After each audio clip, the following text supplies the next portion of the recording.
ছাতা নিছি যাকে ছাতা মাথা ধরো সকাল ধরে কোনে আসিলে আরে কোনে সে মেয়ে আমার কইয়েন আমি শুনেন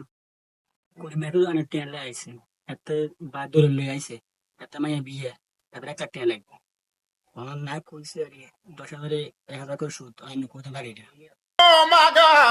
আসসালামু আলাইকুম মাদবর সাহেব ভালো আছেন নি? ওয়ালাইকুম আসসালাম ভালো আছি করিমনি ভালো আছো নি এই তো মাদবর ভালো আছি। শুনছি তোমার মাইয়ার বলে বিয়ে হচ্ছে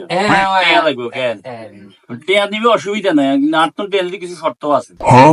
ওই আনের পাইদা কাশিমে বিজ্ঞান কই দিছে বুঝছেন? কাশেম শর্ত কইছো নিয়ে তারি এতে না মুঝে কইছে আমি কইন বাকি এটা আচ্ছা ঠিক আছে করিম যেটা সুদের কথা ইয়ে সাই আবার বাইরে আলোচনা করি হ্যাঁ কই নাই যারা আমি কেরো কইতাম না না এই বাইর দলিল লিয়েন হালা সুদ খেতে খেতে হারে বড় হয়ে গেছে খেতে সুদ খা দেখা সাহেব ওদের টিয়া দিত দিয়ে মাদো মেনা সেটা 1 লাখ টাকা গনিল গনি লগন দিবি নি না আর মাইয়া কইন বা কইতে পারে নাই নাই বরাবর আছে তুই যা সমস্যা নেই আমি মনে করেন প্রতি মাসে 1 তারিখে দিতে হবে আরে লাভের গুণ ওই 1000 টাকা করে হ্যাঁ মাদো 1,000 টাকা বলতে 1 লাখ টাকা 1 লাখ টাকা 10,000 টাকা মনে করেন থাকবে যেতে 1 তারিখ শুনছেন 2 তারিখ নয়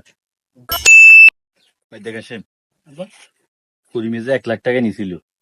1 তারিখ শেষ হয়ে যে 12 তারিখ এতে শুধু টাকা দিল না তোমার খবর আছে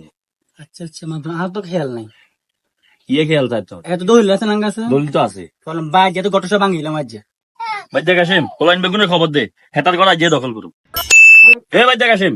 যাও ঘর থেকে সব বাইর করে এ দেখি নিয়ে যাও এ যাও হ্যাঁ ঘর নম্বর খালি কর আজ তো ভাই আমরা 2 দিন সময় দেন আরে তো রবল লাগছে সব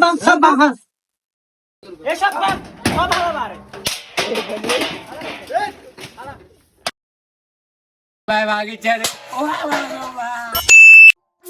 আমাদের সমাজে যারা টাকা পয়সা আলা লোক আছে তারা যদি সঠিকভাবে জাকাত আদায় করতো তা হয়তো বা করিম মিয়ার মতো লোক এরকম ভোগান্তিতে পড়তো না। সুদের বিরুদ্ধে সবাই সোচ্চার হন